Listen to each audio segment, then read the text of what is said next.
Aujourd'hui je pars en vacances, en Guadeloupe et en Martinique. Aujourd'hui je pars, quelle chance, en avion c'est fantastique. Avec mon père et ma mère, ma petite sœur, mon petit frère.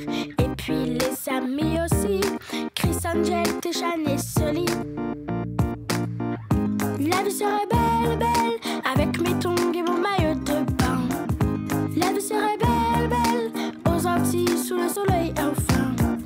La vie serait belle, belle, avec mes tongs et mon maillot de bain. La vie serait belle, belle, aux Antilles sous le soleil enfin. La vie serait belle. Le Mac de Lopège, on se retrouve le 3e dimanche de chaque mois sur RCJ. 94.8, le média du Fonds social juif unifié. Le Mac de Lopège, c'est l'occasion de vous parler de cette œuvre qui, depuis bientôt 80 ans, agit en faveur des enfants, des jeunes et des familles en difficulté. Cette émission est un petit peu spéciale. D'habitude, nous avons toujours des professionnels et des enfants en présence qui nous racontent comment ils traversent, tout au long de leur parcours d'accompagnement éducatif, la réalité qu'est la leur. Aujourd'hui, l'émission est spéciale parce qu'elle rend hommage à un grand homme. Il est tellement grand qu'aujourd'hui, il nous entoure. Pour celles et ceux qui nous suivent sur les réseaux sociaux et sur les images, cette émission est dédiée à Simon Bokobza, en hommage à notre ancien directeur général, mais pas seulement. Il nous a quittés en fin d'année et nous pensions important ici, avec les collègues qui sont présents autour de moi et en ligne, de raconter simplement et avec la plus grande humilité et le plus grand respect son parcours. Simon était une personnalité bienveillante et chaleureuse, respecté pour ses engagements en faveur des droits et du bien-être des enfants. Il était un homme libre, engagé, un éducateur hors norme. Il est né en 1949 à Sousse. Il est le dernier d'une fratrie de 12 ans. Son père meurt lorsqu'il est âgé de 9 ans. Simon arrive en France seul à l'âge de 13 ans. Il trouve son chemin jusqu'au château de la Versine, où il y reste accueilli de 63 à 69. Il rejoint ensuite les EI, les éclaireurs israélites, les scouts de France, et sera totémisé Jaguar. Un bref retour en Tunisie à ses 18 ans, il revient en France. Il crée un foyer à Belleville pour les centaines de jeunes séfarades qui couraient les rues à l'époque. Avec le soutien de l'Inclair, ce lieu deviendra le foyer du DEJ, le département éducatif de la jeunesse juive. Et c'est à 20 ans, en 1969, qu'il rentre à Lopège comme éducateur dans la maison de Marseille, à Pastré, vers la Pointe-Rouge, pour celles et ceux qui connaissent cet endroit. Il a été ensuite successivement directeur des maisons d'enfants du château de Maubuisson et de Rueil-Malmaison, puis directeur général adjoint, aux côtés de Norbert Dada, en charge de la pédagogie. Et puis en 1995, au départ à la retraite de Samuel Zisman, le directeur général, il devient directeur général de l'association, dont il va impulser le changement de statut en 2012, avec cette grande famille philanthropique, la famille Rothschild, Ariad et Benjamin, à ce moment-là, pour qu'elle devienne fondation. Il y a eu quelques pauses dans son parcours. Pendant 3 ans, il s'est rapproché grandement, avec une grande amitié, du grand rabbin Samuel Sirat, René Samuel Sirat. Il a été conseiller pour lui sur l'éducation et il a participé à l'élaboration de livres, de films et de supports pédagogiques pour les écoles juives. Pour celles et ceux qui le connaissent, il a été écrit par Marianne Picard. Il y a 2 tomes qui sont encore aujourd'hui utilisés dans les écoles. Et à 50 ans, il a entamé un master en fonctionnement associatif à Sciences Po. À sa retraite en 2015, Simon va poursuivre son engagement en devenant administrateur de la Fondation Lopège. Il a par ailleurs été un militant actif au sein de nombreuses institutions en France et en Israël, des mouvements de jeunesse, des écoles, des associations. Il portait en lui des valeurs humanistes fondamentales et inspirées par la tradition juive. On peut dire qu'il a consacré sa vie à se révolter contre la souffrance, la misère, la précarité, l'injustice, l'exclusion, la violence. Il en était souvent le rempart, la digue. Il a montré à la voix des dizaines et des centaines d'éducateurs et de professionnels la voie de la générosité, de la justice sociale, de la solidarité. Il prônait l'accueil inconditionnel de tous les enfants et le soutien des familles. Cet accueil prenait alors tout son sens, en considérant attentivement l'autre, en s'exposant à sa singularité, sans jugement, pour une pleine écoute et la défense de ses droits. Il a dédié ainsi sa vie à la protection de l'enfance. Les enfants et les professionnels qui l'ont connu lui seront à jamais reconnaissants. Cette émission nous permettra aussi de l'entendre. Nous avons retrouvé des archives où il a pu, à ce moment-là, énoncer sa vision éducative. Nous lirons aussi des textes qu'il a écrits lorsqu'il était en responsabilité. Et puis nous avons aussi avec nous 3 invités, 2 qui sont en ligne, que nous avons réussi à accrocher avec nous à cette émission. Je vais les présenter, ils vont ensuite prendre la parole à tour de rôle. Nous accueillons d'abord Michael Haïk, un ancien de l'Opège. Bonjour Michael. Bonjour à tous. Merci d'être avec nous Michael, on te laissera la parole juste après. Et puis Gad Elbaz. Bonjour Gad. Bonjour Gad, pardon. Bonjour à tous. Merci d'être avec nous aujourd'hui. Tous les deux, vous n'avez pas pu être là aujourd'hui, mais vous êtes avec nous et vos voix nous sont précieuses. Et puis sur le plateau de RCJ, j'ai avec moi une psychologue, ancienne salariée de la Fondation Opège, qui a longtemps œuvré auprès des enfants du château de Maubuisson. Joëlle Sialom, bonjour Joëlle. Bonjour. Merci d'être avec nous aujourd'hui. Je vais laisser la parole, messieurs, si vous me le permettez, d'abord à Joëlle, quelques minutes. Tu voulais prendre la parole aujourd'hui en hommage à Simon. Oui, absolument. Alors moi, j'ai rencontré Simon dans les années 75, j'avais à peine 21 ans, et là a commencé un début de lien avec l'Opège, et Simon m'a accueillie dans une maison d'enfants ouverte, chaleureuse, bienveillante, et j'arrivais pour un stage, j'étais en UT et il m'a accueillie avec beaucoup de plaisir. Simon, c'est quelqu'un pour lequel la maison d'enfants devait être un lieu de vie, un lieu de stable, un lieu où il était bon de se poser et surtout d'assurer une sécurité aux enfants qui arrivaient dans des conditions parfois bien souvent difficiles ou en souffrance. Il dirigeait cette maison avec sa femme à l'époque. Et c'était très important pour lui que l'enfant se sente en sécurité. C'était la condition pour laquelle l'enfant pouvait peut-être réparer sa souffrance. Donc Simon, c'était une rencontre incroyable. C'était une rencontre immédiate avec quelqu'un qui avait une grande sensibilité, qui immédiatement vous accordait une écoute, qui vous donnait le sentiment que vous étiez bien là et qu'il était dans un échange authentique avec vous. Simon était quelqu'un qui ne laissait pas indifférent parce qu'il aimait débattre des grandes idées. Et toute personne qui pouvait le rencontrer était assez séduite par cet homme qui était enthousiaste toujours, qui faisait le pari de l'enfant. Un pari où l'enfant, de toute façon, était d'abord l'objectif premier de son travail, des éducateurs. Il le répétait tout le temps.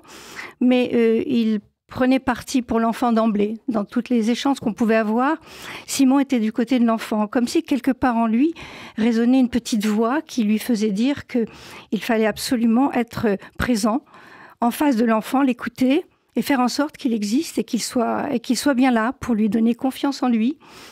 Et toutes ces années où j'ai fait un stage d'1 mois, ça a été une très belle rencontre avec une équipe très, très présente, très solidaire autour de Simon, qui amenait beaucoup de chaleur, mais également une équipe qui fonctionnait un peu en tant que référent de l'enfant. Il y avait des groupes, et les groupes, c'était des lieux de vie et d'échange, de lieux de vie pour l'enfant, où il allait exercer un peu ses relations à l'autre, et de manière à créer un peu des relations sociales dans lesquelles il avait peut-être un petit peu manqué à un moment donné. Mais dans ce lieu de vie, on sentait qu'il y avait une convivialité importante, et puis surtout un peu à l'image de ce couple-là qui avait connu les colonies de vacances, qui avait connu les mouvements de jeunesse. Et donc, dans cette structure-là, on devait être les enfants, outre l'école qui était très importante, et il y avait un rythme scolaire comme dans toutes les familles, eh bien, les enfants avaient des activités, ils devaient réaliser, il y avait de nombreux projets. Et l'enfant était toujours au centre de la préoccupation des adultes. Ça, c'était extrêmement important. Simon pouvait être contrarié si les choses ne se passaient pas comme ça, on va dire. Il était avant tout un directeur exigeant, un directeur qui faisait confiance d'emblée. Il était très déterminé dans ce qu'il disait. Mais en même temps, on sentait avec lui une complicité et un échange sur des valeurs éducatives continuelles. Et ce qui était particulier chez Simon, c'est que tout ce qu'il pouvait, il était curieux intellectuellement de beaucoup de lectures, d'œuvres, et Simon partageait avec tous les éducateurs qui étaient autour de lui. Et il aimait enrichir, mais il aimait aussi échanger, peut-être remettre en question, et notamment son intérêt pour les textes philosophiques était grand, son intérêt aussi pour les grands éducateurs comme Isaac Pougatch ou comme Janusz Korczak. Isaac Pougatch pour tout le travail qu'il a fait sur les communautés sociales, très important dans l'histoire des mouvements de jeunesse. Et Janusz Korczak, parce que Janusz Korczak, il a été un peu dans les prémices des droits de l'enfant.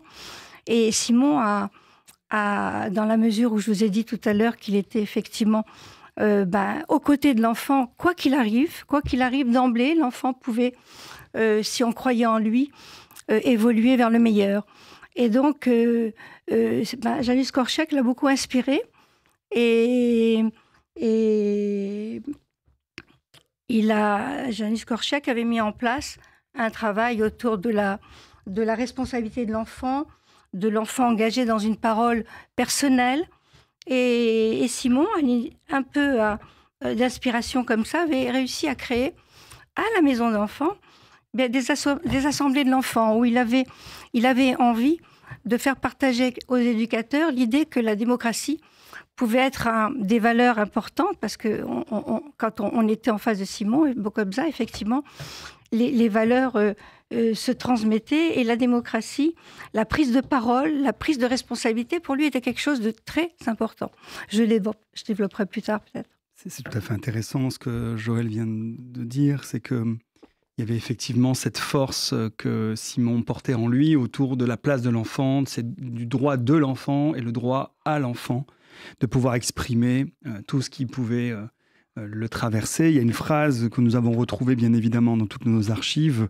En 2015, la Fondation Opège célèbre ses 70 ans et un livre a été édité qui est nommé « Accueillir l'autre ».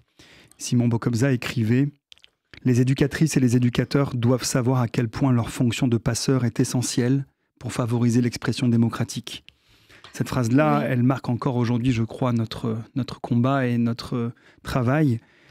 Mickaël Haïk est avec nous en ligne. Je voulais lui laisser un peu la parole. Mickaël a bien connu aussi Simon. Qu'est-ce que, Mickaël, tu souhaiterais nous dire, nous partager avec nous à l'antenne? Alors effectivement, c'est vrai que passer après Joël, c'est jamais facile.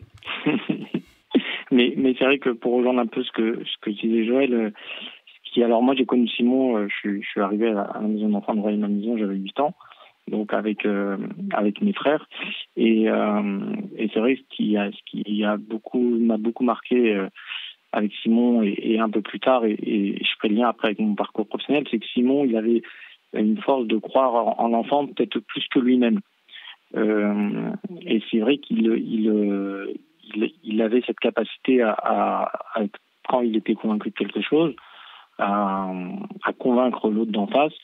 Moi, par exemple, c'est vrai que vers ma majorité, je me cherchais un peu, comme beaucoup de jeunes à cet âge-là. Et lui, il avait une idée en tête, il avait une conviction que les métiers du social pouvaient fonctionner pour moi, pouvaient marcher. Donc il m'a dit, vas-y, je prends le pari, ça marchera. Et effectivement, j'y suis encore plus de 20 ans après. Donc on peut dire qu'il avait raison. Et il avait souvent aussi, Simon, un coup d'avance. C'est-à-dire qu'il pensait à des choses, je trouve, que les autres ne pensaient pas ou qui n'avaient pas encore vu venir. Et c'est ce qui faisait un peu sa force. Donc voilà, que ce soit pour moi ou pour certains de mes amis avec qui on est en contact ou même d'avant, c'était un peu notre mentor, Simon. Alors c'était pas le père que certains avaient, qui n'avaient pas, mais en tout cas c'était une figure qui nous permettait d'avoir un exemple et qui mettait toujours avec cette bienveillance qu'il pouvait mettre dans les échanges, même si parfois c'était un peu sport parce que on n'était pas toujours, on marchait pas toujours droit, mais c'était toujours bienveillant et dans l'intérêt de l'enfant. Donc c'est vrai que c'est ce qui marque de Simon et de son binôme avec Mercedes. Les longues années où on les a côtoyés en tant qu'enfants, ça nous a marqué à beaucoup d'entre nous. Au moment où tu as 18 ans et tu l'as rappelé, tout le monde se pose des questions sur son avenir, son orientation, tu ne voyais pas du tout ça pour toi? Parce qu'aujourd'hui, tu ne t'es pas présenté totalement, mais je vais te laisser le faire, bien sûr. Mais est-ce qu'à ce moment-là, la question du social, de travailler auprès de publics qui ont besoin d'aide, des personnes vulnérables, c'est quelque chose qui, à ce moment-là, ne te parlait pas du tout? Ou il y avait quand même une petite étincelle chez toi et Simon a su comme ça la faire éclore? C'est un peu un lien des deux. C'est-à-dire qu'effectivement, aujourd'hui, je travaille à la Fondation Casier de Cojador, donc je suis directeur d'un pôle médico-social et j'ai eu un parcours d'éducateur à la maison d'enfants de Montbuisson et après de chef de service à Lauzé, au CASIP et éducateur à Lauzé également. Mmh. Donc, pour répondre à ta question, effectivement, à 18 ans, mon premier rêve d'enfance, c'était d'être footballeur, donc je me suis rapidement rendu compte que j'y arriverais pas. Okay. Bon, ça, c'était un. Et même par rapport à ça, une anecdote avec Simon, il y avait des entraînements qui étaient assez loin, j'avais fait des sélections, et c'est vrai que Simon, alors il me motivait à y aller, c'était sur Paris, j'étais jeune, donc même là, il y croyait plus que moi. Donc, une fois ce rêve un peu passé, j'étais un peu perdu, je me disais pourquoi pas. Effectivement, les métiers du social, mais par contre, jamais je ne pensais y arriver, ou y arriver en tout cas à ce point-là. Et c'est vrai qu'il y avait ce manque de confiance, qui était propre à moi aussi et à mon caractère. Joël est bien passé, on a beaucoup parlé avec Joël à l'époque aussi. Mmh. Mais donc voilà, donc c'était pas tout tracé. Parfois, il y a des jeunes, on sait, ils vont faire ce métier, c'est tout tracé, c'est logique, ils ont ça en eux. Moi, je pense que c'était pas particulièrement le cas, et c'est là où je dis Simon, il a cru plus que moi, et peut-être s'il n'y avait pas cru plus que moi, je serais pas là aujourd'hui à ce poste-là et avec ce métier et ses responsabilités. Mmh. Oui, Michael, je suis contente que tu parles ainsi et tellement fière de là où tu en es aujourd'hui. J'ai envie de dire que Simon a favorisé l'écoute surtout. C'était très important pour lui d'écouter positivement un enfant, de l'écouter, de le croire, de mettre des mots sur ce qu'il pouvait ressentir. Et par ce principe-là, il arrivait, Simon, mais les adultes, c'est-à-dire il était formateur, Simon. Il formait les adultes à cette écoute exigeante. Et cette écoute-là, elle devait être une écoute favorable à l'enfant, encourageant. De manière à ce que peu à peu, dans le regard de l'autre, il se voit positivement.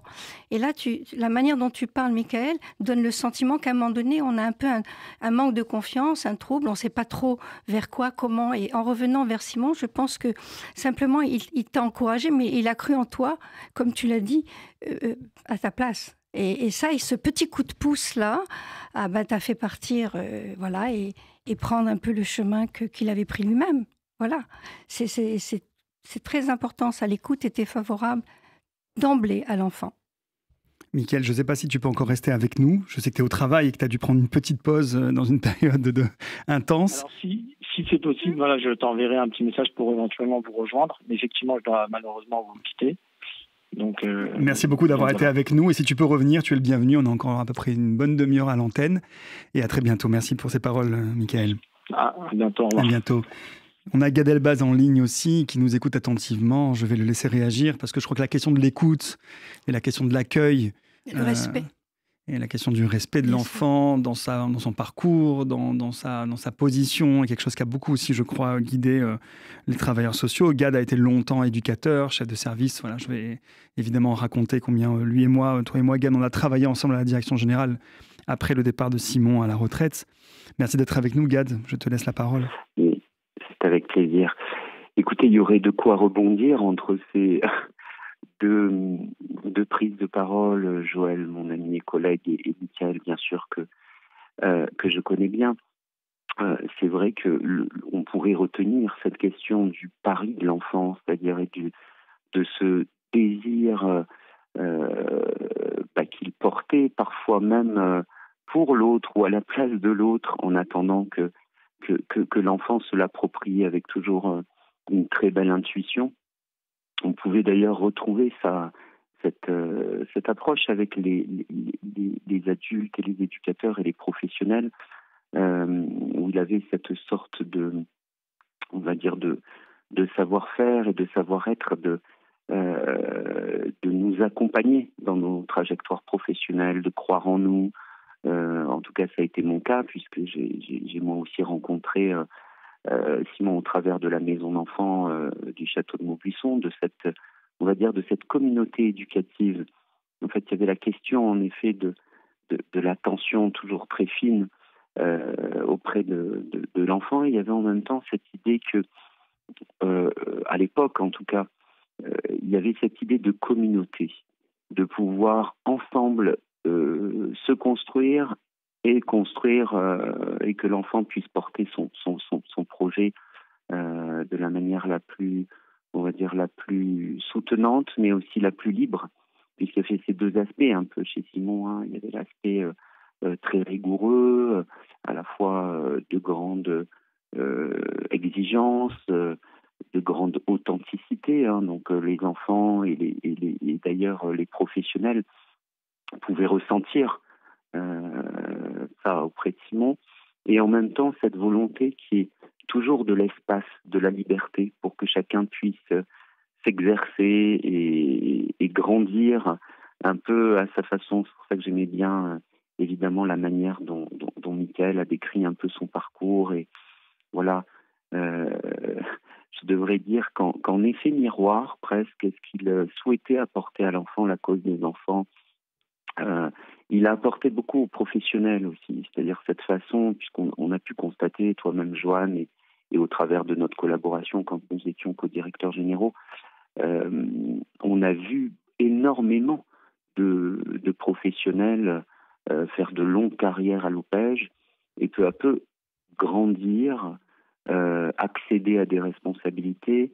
Et ça, je pense que c'est lui qui l'a véhiculé beaucoup dans l'institution, hein. Croire en l'autre, croire en ses capacités, le désir de l'autre. Voilà, je pensais à quelque chose, bien sûr, dans toute cette période après son décès. Je me disais que chaque conversation avec lui qu'on pouvait avoir, on le vivait avec une singularité, et on avait l'impression qu'on était écouté très profondément, et soit seul, comme si c'était un moment unique. Il avait ce don de rendre unique les conversations et les échanges, et rendre beaucoup d'importance aux paroles et aux mots qui s'y tenaient. Voilà, donc forcément c'était très agréable de se sentir aussi considéré. Voilà, il avait une haute considération dans les échanges et dans l'intérêt qu'il portait, voilà, aux enfants et aux professionnels qu'il a formés. Après, peut-être dire un mot sur quand vous parliez tout à l'heure de la démocratie, de toute son idéologie finalement qui s'est construite peu à peu. Je pense que il y avait un engagement politique dans le sens de contribuer en tout cas à ce que les enfants puissent devenir citoyens. Voilà, donc avec une forte idée d'ancrage dans les valeurs républicaines, en même temps qu'il portait haut et fort la question de l'identité juive, qu'il n'a jamais lâché. Alors voilà, on va dire une identité juive ouverte, responsable et sans arrêt en discussion. On va dire un peu comme la tradition juive le proposait. C'est-à-dire qu'on avait l'impression, parfois, quand on discutait d'identité, qu'on pouvait être dans un débat quasi, je veux dire, à l'Afrique, dans un endroit de yeshiva, hein. C'était, voilà, les choses se disaient, se contredisaient, et c'était de ces discussions que pouvaient émaner aussi des orientations, des positions aussi, qui étaient très, très, très intéressantes. Voilà, un homme très riche, très riche. On retient sa richesse. Il a été formateur des personnes qui étaient jeunes, de jeunes moniteurs éducateurs. Il les a formés aux valeurs, mais il les a formés aussi parce qu'il aimait échanger et parler de ses passions, hein, et l'éducation était une de ses passions. Il était aussi fédérateur. La porte du bureau de Simon était toujours ouverte. Les enfants, les éducateurs passaient, on s'y attardait. Et les grands débats commençaient. Et il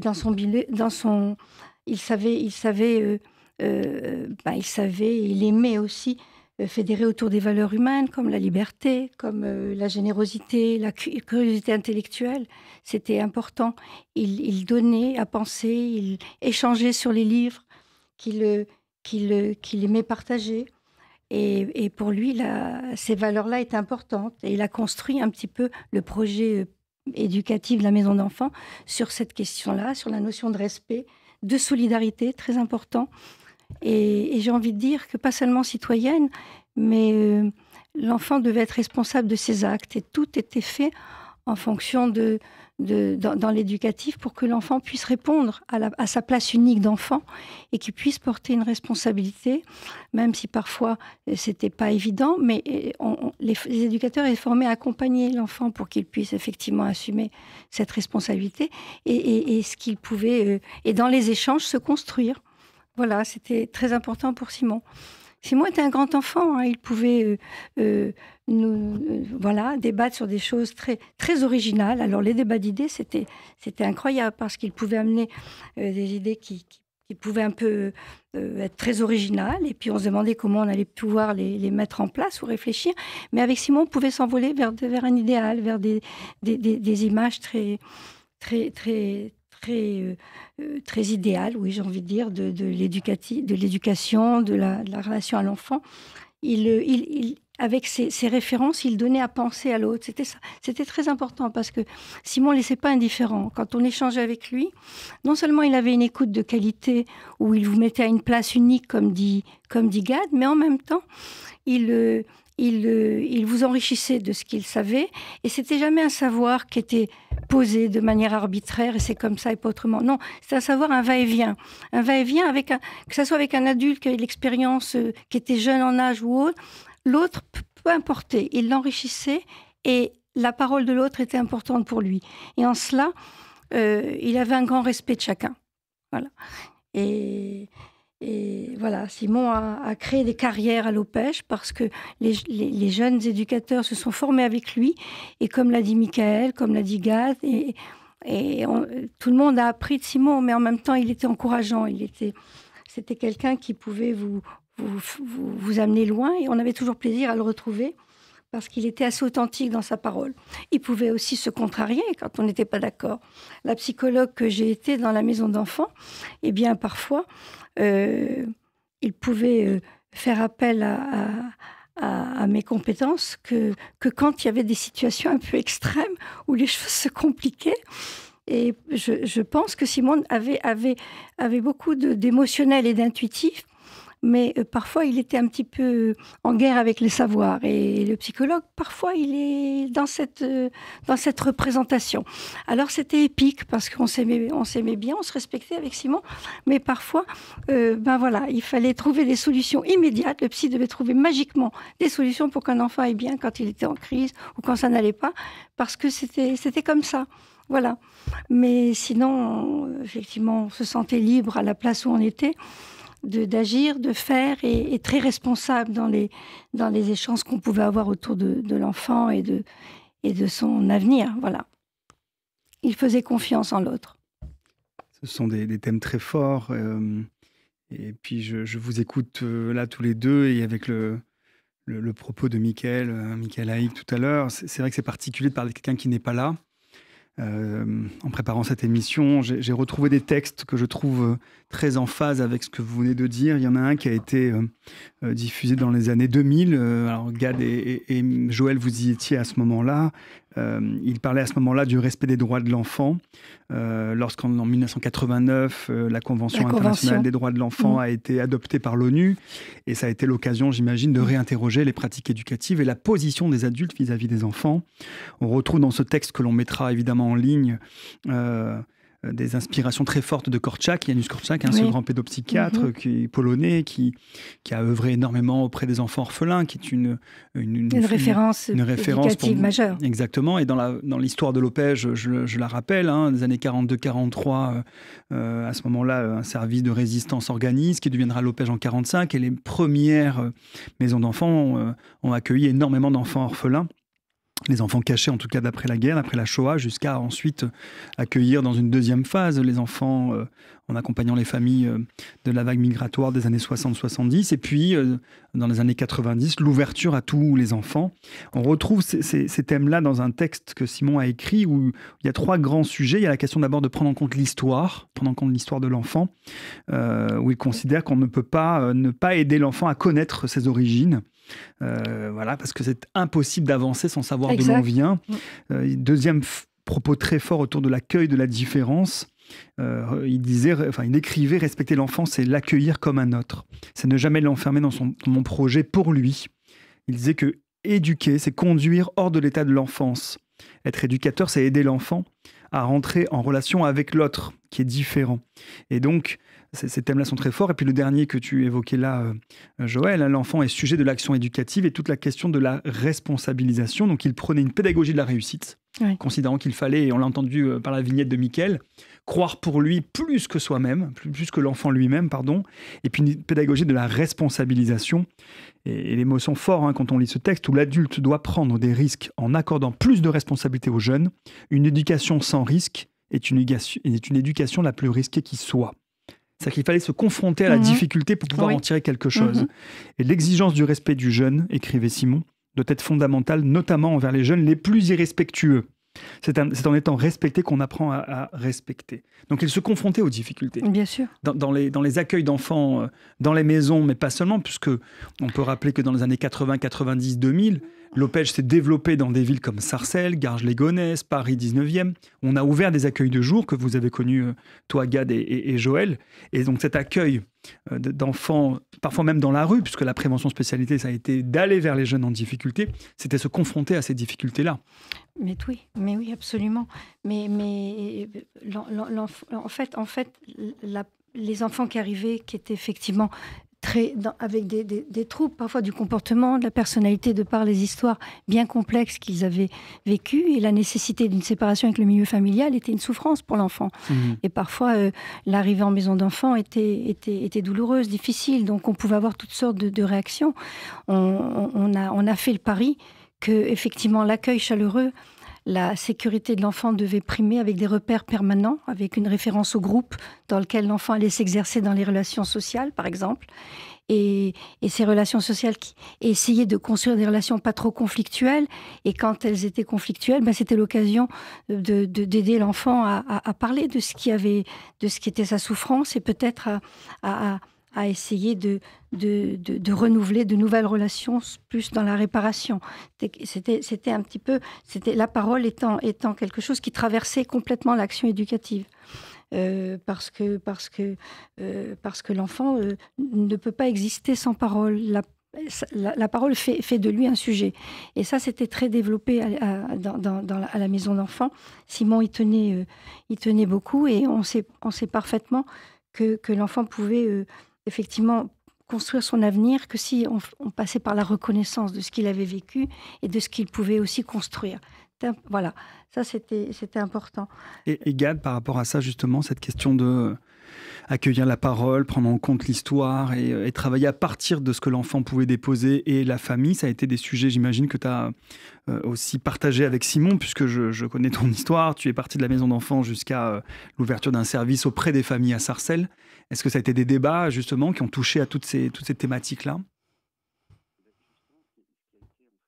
Très, très intéressant, c'est que l'évolution de l'institution et l'évolution des besoins, on va dire, qu'exprimait la société, a conduit aussi Simon, et nous a conduit de par là même, à partir de la place de l'enfant vers la place de la famille. Quand il m'a confié le projet d'ouverture de l'accueil de jour éducatif et familial, dont les objectifs sont d'accueillir l'enfant et sa famille. Donc on déplaçait un petit peu le curseur, puisqu'il y a eu toute une partie, on va dire, de l'histoire institutionnelle, comme d'autres institutions, qui a été largement centrée autour de l'enfant.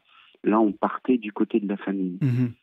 Et de construire ce projet tout en maintenant, en effet, cette question de l'écoute inconditionnelle de l'histoire de l'enfant pris dans ses liens familiaux considérer dans ces liens familiaux et écouter évidemment la parole des parents autour de ce qui les anime dans leur relation avec leur enfant. Donc, c'est-à-dire que garder, conserver ce continuum et en même temps, on va dire, y intégrer, considérer l'enfant dans la famille, puisque c'était voilà, une évolution nécessaire aussi de l'institution. Ça a été en effet des débats à la fois riches, très constructifs, pour qu'il y ait une suite, une cohérence pédagogique, d'approche pédagogique dans l'institution. Et je crois que c'est un pari qu'il a réussi. Il a réussi à nous embarquer, en effet, aussi dans sur ce parcours et dans ce chemin.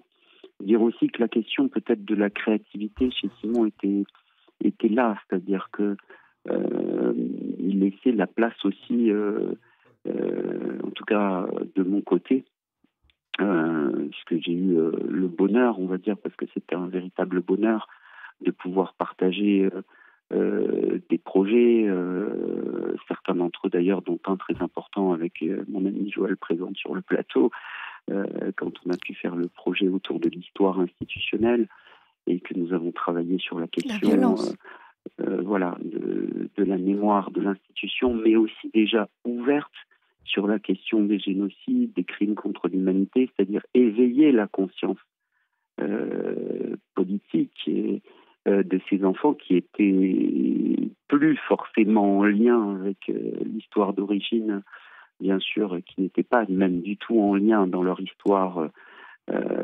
personnelle, on va dire, avec les origines de l'institution, qui ne partageaient pas la même identité, puisque ensuite, comme tu l'as souligné, nous avons accueilli des enfants issus de l'immigration, juifs d'abord, puis ensuite non-juifs. Mais c'était très intéressant en effet de traverser cette histoire et d'éveiller ces jeunes adolescents au travers de ce projet.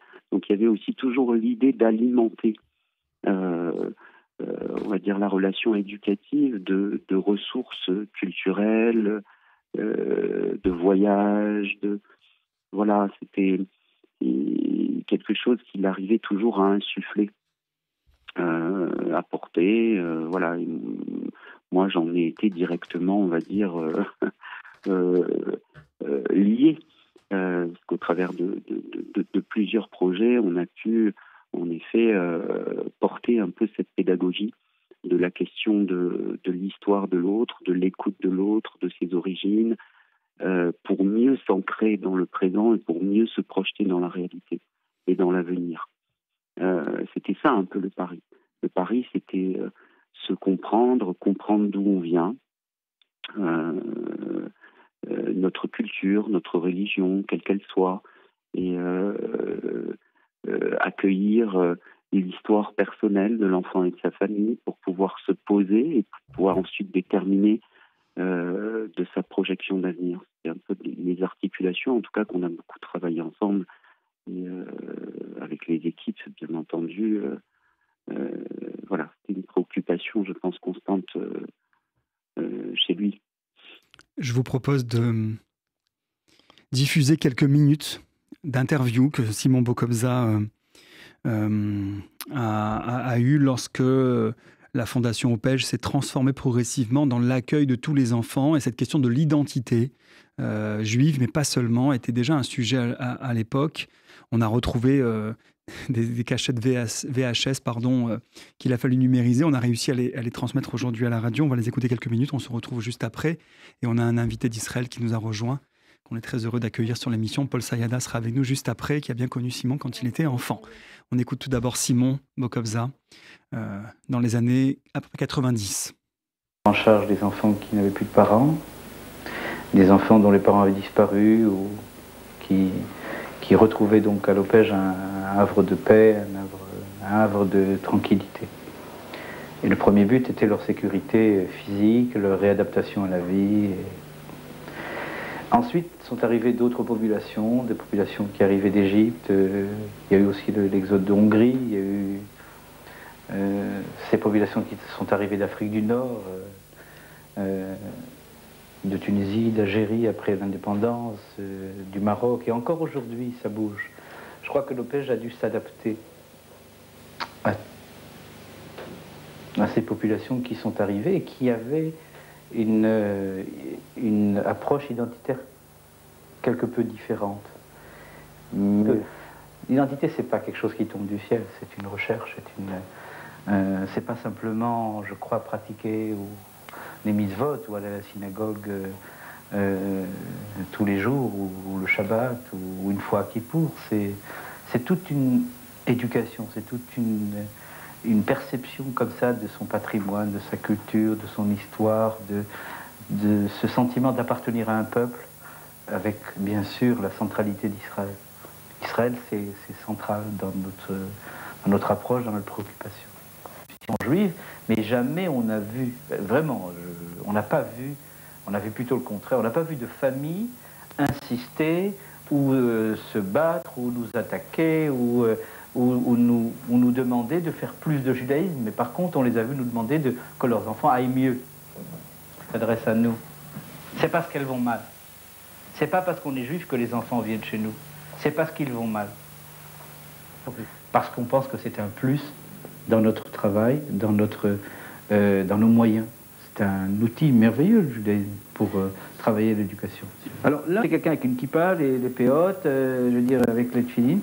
Nous, on n'a pas cette image. C'est quelqu'un, pour eux, souvent, qui doit être religieux. Et pour les juifs religieux, nous, on est des mécréants. Bon, c'est compliqué, on est assis entre deux chaises. Mais en même temps, on refuse d'avoir une chita, parce que on peut pas, on n'a pas le droit.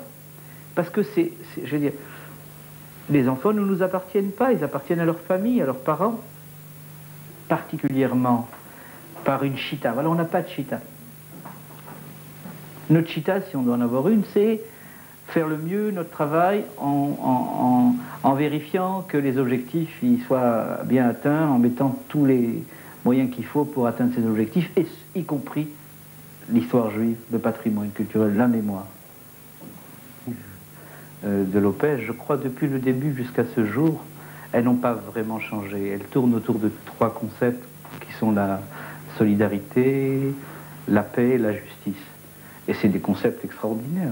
C'est des concepts fondamentalement juifs que nous développons, dont on se sert pour axer notre médiation avec les enfants et avec les familles qui s'adressent à nous, qui renforce l'identité, l'appartenance à un peuple, la connaissance de son histoire.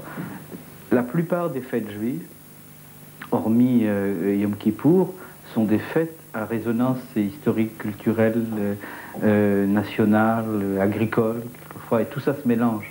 Il y a plusieurs couches comme ça de signification et de sens. On ne privilégie pas l'un par rapport à l'autre, mais on essaye de parler de tous les aspects de la fête. Si on parle de Hanouka, de Sukkot, de Pessah, de Pourim, on parle de tous les aspects qui ont permis à cette fête d'être aujourd'hui ce qu'elle est. Ça veut dire les aspects qui ont été rajoutés, et je dirais même aussi bien les minhagim des uns et des autres, on les évoque. Quand on fait le seder de Pessah, il y a une synthèse encore de ces cultures. Lorsqu'on fait le seder de Rosh Hashanah aussi, on tient compte aussi bien des coutumes ashkenazim que des coutumes sfaradim. Bon, c'est le moyen de transmettre ce savoir. Alors, il y a plusieurs manières. Il y a la manière imposée, dirigée, coercitive, et il y a la manière pédagogique active qui est dans l'utilisation de moyens d'expression, de supports, qui transmettent les valeurs, les symboles, les images, le sens.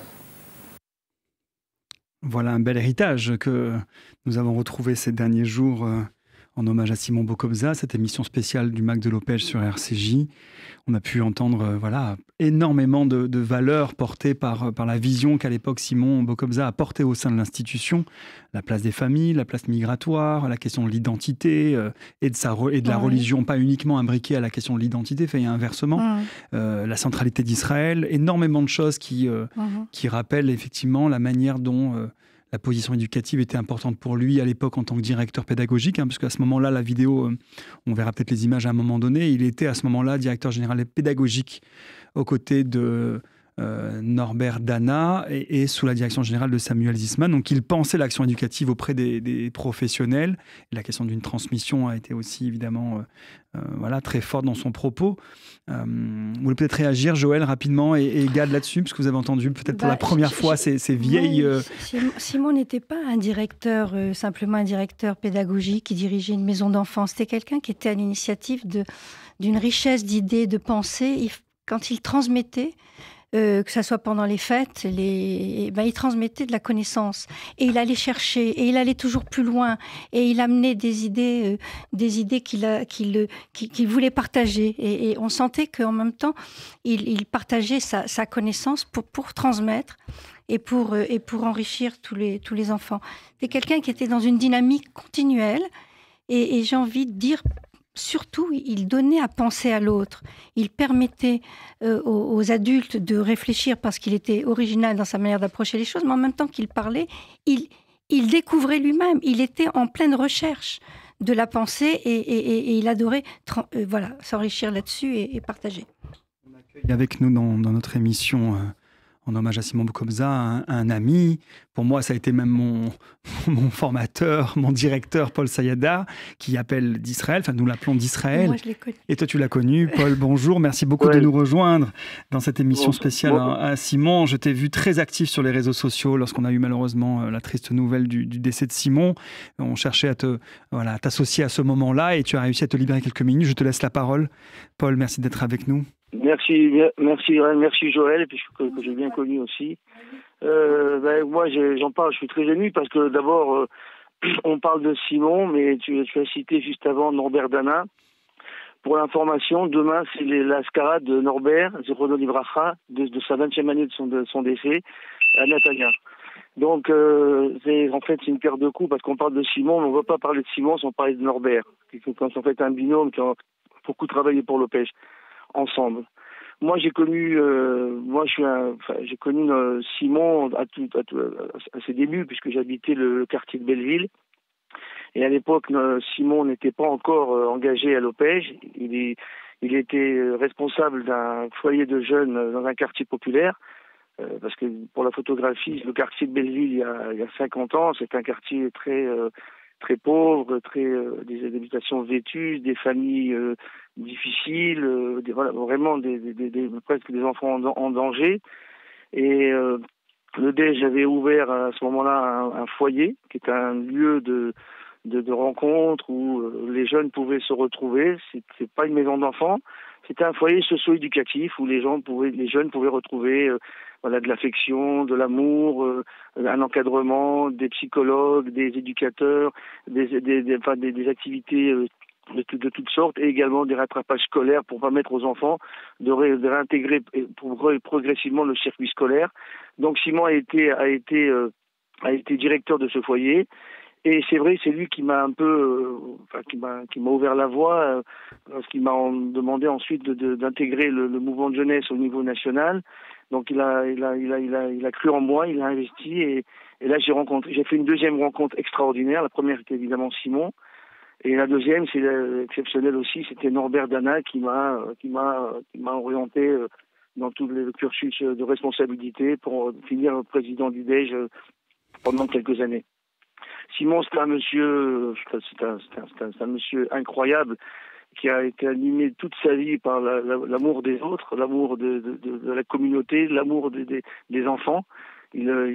Son souci était d'aller chercher les enfants en difficulté et de leur donner la possibilité de les remettre sur le droit chemin pour les sauver des familles difficiles. Et de leur apporter toute l'affection qu'ils ne pouvaient peut-être pas forcément avoir chez eux, parce que les parents on a parlé beaucoup de migration. C'est vrai que la période dont je parle moi, c'est de la migration des Juifs d'Afrique du Nord, donc les parents étaient plus enclins à chercher du travail, à faire tourner la maison, mais au niveau éducatif, c'était pas toujours ce qui était le plus facile à faire. Et Simon, avec tout son savoir-faire et sa patience, son amour des enfants, a permis à beaucoup de jeunes de pouvoir retrouver le chemin de la vie, une sérénité, voilà, de trouver une voie, de se marier, d'avoir des enfants voilà, donc d'accompagner tous ces jeunes qui étaient normalement dans un itinéraire un peu chaotique, de les remettre sur le droit chemin et les aider à s'en sortir.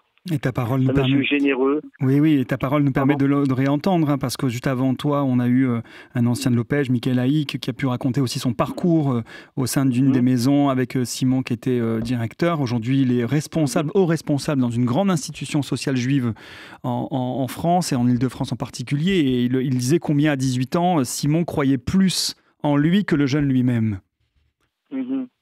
Ben oui, c'est-à-dire qu'ils ont un regard, ils ont une portée sur les jeunes. Ils arrivent à investir sur toute une génération de jeunes et de les orienter en fonction de leur capacité, de leurs possibilités. Et ça, effectivement, un jeune de 13 ans, 14 ans, il le sait pas forcément. Moi, je me rappelle d'une phrase lorsque j'ai intégré le militantisme communautaire. On m'a dit, j'avais quitté Belleville pour rejoindre le DEJ, et donc j'avais rencontré Norbert Dana, qui était en fait, qui pensait comme Simon. Il m'a dit, ici, tu es plus à Belleville, ici tu es au DEJ. Donc, à partir du moment où Simon investissait sur un jeune et qu'il lui montrait la voie, le jeune adulte, il réalise ce que comment dirais-je, le bonheur de cette rencontre. Il y a des rencontres qui sont incroyables, quoi. Il y a des gens qui ont des chances de rencontrer des gens comme ça. Et moi, comme Michel, enfin, la personne que tu as cité tout à l'heure, Michel Haïk, que je connais pas, mais voilà, c'est des gens qui sont évidemment reconnaissants d'avoir vu des personnes qui ont investi sur eux, qui après les ont aidés à occuper des fonctions, que ce soit communautaires ou professionnelles ou dans le privé. Donc c'est des gens qui ont eu la chance de faire ces rencontres, et moi je fais partie de ces jeunes-là. Bon, il y en a plein, hein, il y en a plein qui ont été vraiment qui ont été sauvés par cette institution qui était l'Opège, parce que j'ai travaillé un petit peu quand même, pas longtemps, mais à la maison d'enfants de Malmaison, non, de Maubuisson, Saint-Ouen-l'Aumône. J'avais travaillé un petit peu avec lui, pas longtemps, et voilà, et je peux dire que les jeunes que j'ai rencontrés par la suite adultes ont tous été sauvés. Vraiment, il y a un travail avec une équipe qui ont su donner confiance aux jeunes, de les orienter, de les conseiller, sans compter les heures, sans compter le temps. Enfin, c'était vraiment tout donné pour faire en sorte que ces jeunes-là puissent se retrouver et terminer comment commencer un parcours et le terminer en se mariant, en ayant des enfants, en créant un foyer. C'est chose qu'ils n'auraient pas pu faire s'ils n'avaient pas rencontré ces personnes-là au bon moment, quoi. Ces paroles-là, elles sont... Oui, Paul. Oui. Vas-y. Ouais, Simon est quelqu'un de animé de valeurs. C'est un progressiste, c'était presque un révolutionnaire, Simon. Oui. Simon, c'est un révolutionnaire dans, je le dis, il n'avait pas le drapeau, il descendait dans la rue, mais sa révolution, c'était un combat contre la misère, c'était un combat contre l'injustice sociale. Il acceptait pas ça. Il acceptait pas, et donc il a combattu toute sa vie pour et rien. Et pour lui, sauver des jeunes, c'était des victoires, c'était des batailles qu'il remportait. Et il en a remporté plein. Donc toute sa vie, c'était que ça. Et il a été animé d'une passion du début jusqu'à la fin. Il n'a pas eu un jour, il a baissé les bras. C'était le même Simon à 20 ans qu'à 70. Oui, qu'à 70, on peut. Qu'à 70. Oui. Voilà, 110 ans. Toute sa vie, c'était le même. Quand on voyait Simon jeune ou âgé, c'était le même. Sa pensée n'a pas changé d'un iota. C'est toujours tendre la main, aider l'autre. Alors c'est vrai que c'était pas quelqu'un de religieux, c'était pas quelqu'un qui allait effectivement comme ça a été rapporté dans son interview. Mais sa religion à lui, c'était Avat Israël. Il allait sauver les jeunes. Et pour lui, l'identité juive était quelque chose de très important. À partir du moment où un jeune se retrouvait dans son identité, après qu'il devienne religieux, barbu, Chabad ou étudiant dans une yeshiva ou simplement pratiquant, lui c'était pas son affaire. Son affaire à lui, c'était de le rendre juif. Voilà. Merci beaucoup pour le remettre sur les rails. C'est lever le matin, et voilà. Et après chacun fait son travail. Donc voilà, c'était ça, Simon. Il sortait son épée, il allait se battre tous les jours. Et il était très bien entouré. Il a eu des gens formidables. Il y a Joël, effectivement. Je peux citer son nom, mais il y a d'autres, des gens comme Marie-Claude, Joyce que j'ai bien connu, et j'en passe.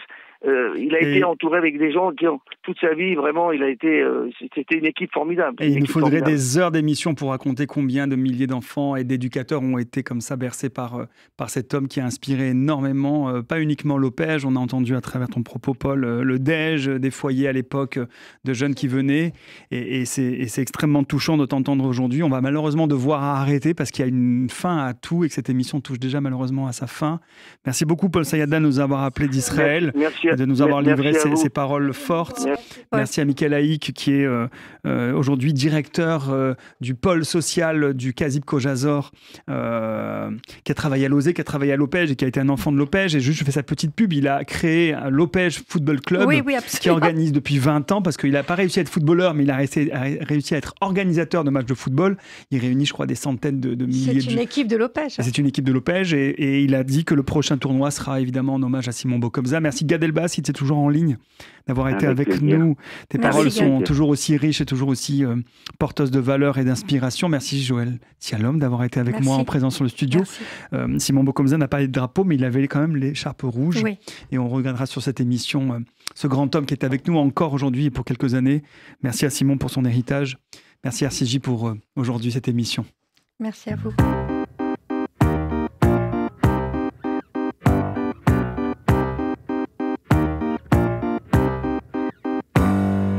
Aujourd'hui je pars en vacances, en Guadeloupe et en Martinique. Aujourd'hui je pars, quelle chance, en avion c'est fantastique. Avec mon père et ma mère, ma petite sœur, mon petit frère.